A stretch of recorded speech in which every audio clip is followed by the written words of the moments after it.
I talked about this article from Sports Illustrated that talked about the Chicago Bulls potentially, the Chicago Bulls and Minnesota Timberwolves potentially getting a deal done for Coby White to go to Minnesota. Now, pairing that with Brett Siegel and what he said yesterday is that as what he's heard from around league sources, around Summer League, the Bulls have no interest in trading Coby White, which, again, I'm not mad at. It's actually good to hear that being said because it's been so much up and down on what's the future is going to be with Coby. Are they going to pay him? Are they not going to pay him? But I still think this, even though the Bulls don't want to move Coby, which is what the message they should be sending out right now in a season before he goes into unrestricted free agency, which he's going to do regardless.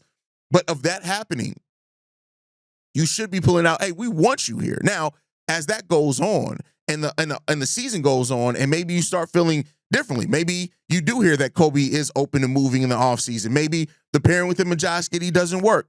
I do think at that point in time, the Bulls could start listening more actively to offers for Coby White. And that's just the nature of the business. Again, when you don't want to lose an asset for nothing and you put it in a position where they could very well leave for nothing. So you have to pair that into it with, right? But this article from Sports Illustrated, the writer was Tony Lebert, was the writer there from sportsillustrated.com.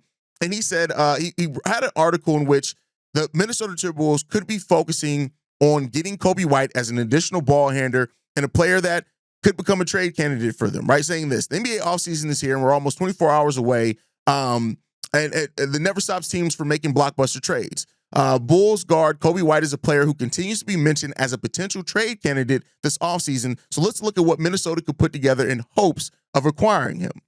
And so they go on to talk about the article about how Coby White fits into there, and they say this. The trade idea we're playing with features Coby White coming to Minnesota in exchange for Dante DiVincenzo and Rob Dillingham. A straight-up trade featuring White for DiVincenzo doesn't work because of the money. So more pieces have to be involved. In this case, the Wolves may decide whether they want to part with Dillingham or Terrence Shannon Jr., which I think with the offseason that Terrence Shannon Jr. has had, maybe not, or maybe they look to leverage that to get a more kind of sure thing in Coby White, right? Take that what you will.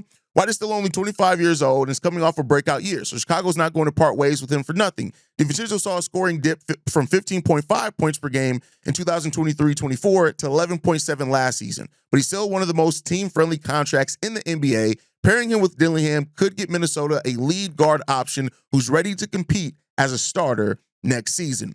So the trade that they have out here is Dante DiVincenzo and Rob Dillingham, which their combined contracts come right at to 17, well, almost 18 million. You're then trading that for Coby White, whose contract is 12 million. Keep in mind, the Bulls do have a trade exception to which they can absorb one of those contracts into.